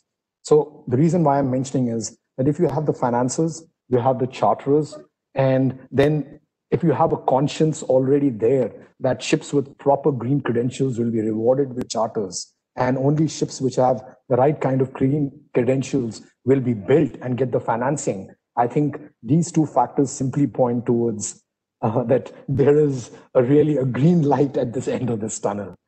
And I mean, that's all I have for now. And thank you. Okay. Thank you very much for those remarks, Pawan, and thanks for your contributions.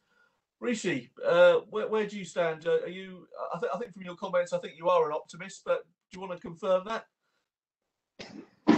Clive, I must say that there is a paradox here, that shipbuilding is a high engineering, we make highly engineered products, but we reside in low-wage countries. And our customers buy these products, but mostly they are distributed all over the world. And there is no, I mean, they can also, our customers also are there from high-wage economies. So if we have to sustain and satisfy our customers, we don't have an option but to adapt and satisfy them, which means we have to go green. Both our products have to go green, our place of work has to go green, and also, our nation, India, is working on that. We have so many campaigns on being clean and being green. So whether I'm an optimist or a pessimist, if I have to be in business, I have to toe the line and go and adapt this new technology, which is good for us too. Good for everybody. Good for the planet, and good for business. Captain Al-Ali, what's your perspective? You obviously got a lot of proactive programs at NOC L&S. Are you optimistic that these will bear fruit and shipping will hit targets? Definitely, we're very much optimistic, and I think the energy efficiency will actually going to reshape the whole industry. And the sooner the ship owners recognize this, the more chance they have that they will prosper in the future. because they have to really think smartly about this. They have to think strategically about this. This is a change which is going to happen, and they have to just prepare for themselves. I mean, they have to really work within their organization, embed the right culture in place, and start looking into what are the things that they can do, and they have to also understand their own business, because energy efficiency, there's no solution that fits for all. They really need to understand what do they need to do in order to meet future challenges, because LNG, for example, is suited for certain type of trades, for certain type of vessels. It's not for every vessel. It's not going to be the solution for every vessel. The same thing when you look at battery technology, hybrid, all of these technologies is really suited to a certain type of trade. For example, is more suited to a coastal trade, and it is actually an ocean going. So I think the ship owners really need to understand their operation, embed the right culture, and think strategically and smartly about this. And I'm very much optimistic the industry will actually be able to meet the future requirement. Okay. Mohammed, thank you very much, Captain Ali. Thank you very much. Mohammed Zaitoon. You have to set up your vision and strategy, be proactive than reactive. This is how we are going to be sustained. I would like to conclude my discussion like this. Okay, well, short and sweet. Thank you very much. And last but not least, Ali Shihab. I think you're a born optimist, but has the last few years left you still an optimist about the shipping's green future? Very, very much optimistic, but the shipping is very resilient. And we have to go back in time and look at what happened in the late 70s, early 80s, mid 80s, end of 80s, 90s, and then whether the crisis or into the 2000s, and then where we are today. So where we have wars, we had wars mean geopolitics. We had transformation in the regulation. What we used to talk about in the 80s is different what we talked about in the 90s, and is different now again in the 2000s. I.e., what we had before is marble, or let's say SOLAS was a topic, and then became marble was a topic, and then we had this STCW, and then we went into the MSC 2006, and that's how the transitions that we've been through, and then economic crisis, etc. And what we have today is we are way much better than what we used to be. Now, before, we don't know how much if you go back into the 80s, we don't know how much is the emission. It's all being sort of summed and calculated, and it's everything based on an estimation. Today, no. With the MRV, with the IMO, DCS, and all these, the data will be available, and there will be some actions that will be taken down the road.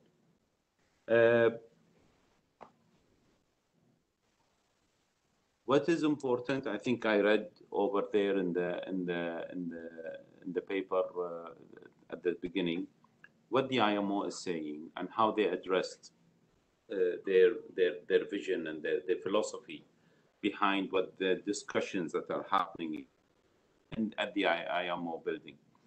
And there are various areas, but it all comes down into the individual, into that person who is going to be the main key player in having green initiatives become workable, happening, and whether he is the one who is going to be, pushing the right buttons, etc. In all cases, we pray to God that this COVID-19, hopefully everybody will be coming out of it safe and sound. But there is remaining to be a growing concern today about the mental health of the people on board the ship. We are living at a stage at the moment, everybody, I'm one of them, we are COVID fatigued. This is a situation where the longer it becomes, the more difficult it becomes. And then really we need to focus on the people in order to reach into our level of optimism and the targets that we want with green shipping. That's all. Okay, well, thank you, Ali, and thank you to all our panelists today. Thank you to Ali Shihab. Thank you to Ramesh David. Thank you to Mohammed Zaitoon. Thank you to Rishi Nera Simhan. I probably pronounced your name completely wrong, so apologies for that. And thank you to Pawan Sali and Captain Mohammed Al Ali. Thank you for all your comments and we thank you for the Mohammed Zaitoon as well. Thank you. I think it's generally an optimistic session. We thank you as representative of the Maritime Standard and all the team of the Maritime Standard. Of course, Trevor being the leading person in all of this. Thank you for allowing us this opportunity to come together and, a well-structured platform that we have been, being consistent through the pandemic. We started, I think, the Maritime Standard started first and continuing to be consistent in this surface that brings everybody together for us to share our thoughts and speak our mind. Thank you very much. Oh, well, thank you very much for those kind words. I really appreciate it. On behalf of Trevor and the team, thank you very much. We're glad that people appreciate these webinars and what they do. And I think today was a useful session. I think we've come out optimistic. Obviously, there is the financial issues around moving to sustainable shipping came to the fore, not surprisingly. Some of the technology ideas like LNG, we've heard they're not necessarily the solution for everything, but they perhaps do have a future. The human element as well was stressed, which is vital. But I think above all else, the need for collaboration. What I hear is that this is not just for ship owners. This is about the whole industry, about governments, about all parts of the supply chain working together to achieve these objectives. So thank you very much to all our speakers. Thank you to our sponsors, Abu Dhabi Ports, ADNOC Logistics and Services, JM Baxi, and we are working towards having our next webinar on the 4th of November. I mean, one of the themes that's come out of pandemic, I think, is the focus on the need for diversity in all areas of life. So what we're hoping to do for our next one on the 4th is to have a women in shipping's perspective on the leadership on the pandemic issues and COVID-19 with top executives from shipping, ports and other industries across the Middle East, India and into Europe to give a unique perspective on where this industry is going given what's been happening over the last few months. So I hope you tune into that. We've got some really good speakers lined up and I think it'll be a little bit different. So in a short while, the webinar will close and you will be redirected to a survey. If you've got a few moments, please do fill it in. It's always useful to get feedback. But to echo other people's thoughts, please stay safe and we look forward to seeing you again in the very near future. And enjoy the rest of your day wherever you are in the world. Goodbye. Bye. Thank you. Bye. Thank you. Thank you.